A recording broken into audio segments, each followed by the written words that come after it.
দেশের যে আইন শৃঙ্খলা পরিস্থিতির অবনতি হয়েছে তার কারণ কি, এবং বিভিন্ন জায়গায় যে গোলাগুলি চলছে, সামান্যতেই অস্ত্রের ব্যবহার হচ্ছে, তার কারণ কি? তার কারণ হিসেবে অনেকে বলছেন যে 5ই আগস্ট এবং তার পরবর্তী সময়ে থানা থেকে যে সমস্ত অস্ত্র লুট হয়েছে, এখন সেই সব অস্ত্র ব্যবহার হচ্ছে নানা রকম ঘটনা দুর্ঘটনায়। পরিসংখ্যান বলছে, সময় টেলিভিশনের এই অনলাইনে যে তথ্য, তাতে বলা হচ্ছে যে 8 মাসেও উদ্ধার হয়নি থানা থেকে লুট হওয়া 1400 অস্ত্র। চিন্তা করছেন? এমনিতেই তো অস্ত্র, মানে কি পরিমাণ অস্ত্র বাংলাদেশে আছে তার কোনো ইয়াত্তা নেই। ভারত মিয়ানমার থেকে অস্ত্র একেবারে খুব সহসায় ঢোকে, তার মধ্যে থানার যেই একেবারে স্বয়ংক্রিয় বিভিন্ন অস্ত্র, পিস্তল, রাইফেল থেকে শুরু করে সেসব অস্ত্র এখন ওই যারা লুট করেছে তাদের হাতে, অস্ত্রধারীদের হাতে, দুষ্কৃতিকারীদের হাতে। গত 5ই আগস্ট দেশের থানাগুলো থেকে লুট হওয়া পুলিশের 1400 অস্ত্র এবং 2.5 লাখ রাউন্ড গুলি 8 মাসে উদ্ধার করা যায়নি।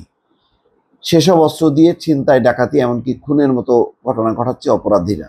বিশ্লেষকরা বলছেন, লুট হওয়া আগ্নেয়াস্ত্র যতদিন দুষ্কৃতিকারীদের কাছে থাকবে ততদিনই আইন শৃঙ্খলা পরিস্থিতির অবনতির সংখ্যা থাকবে।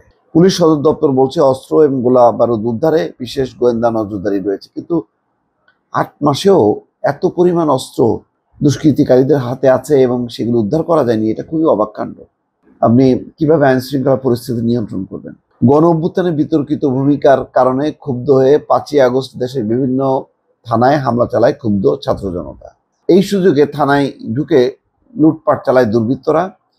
লুট হওয়া চীনা রাইফেল, SMG, LMG, শর্টগান সহ 5750টি আগ্নেয়াস্ত্র এবং 6,51,651টি গোলা বারুদ আছে লুট হওয়া। কি পরিমাণ থানা লুটপাটের শিকার হয়েছে দেখেন।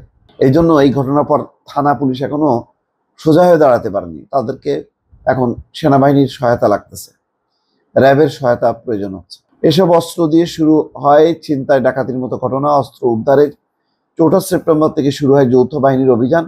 অপরাধীদের কাছ থেকে এবং পরিত্যক্ত অবস্থায় উদ্ধার করা হয় 4,371টি অস্ত্র এবং 3.5 লাখের বেশি গোলা বারুদ। এখন উদ্ধার করা যায়নি প্রায় 1400টি।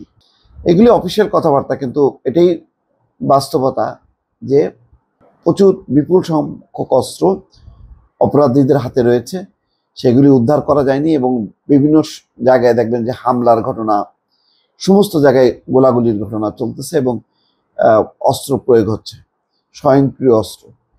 এইসব অস্ত্রর একটা বড় অংশ এই থানা থেকে লুট হওয়া অস্ত্র বলে অনেকে মনে করছেন। দর্শক, ভালো থাকবেন। আল্লাহ হাফেজ।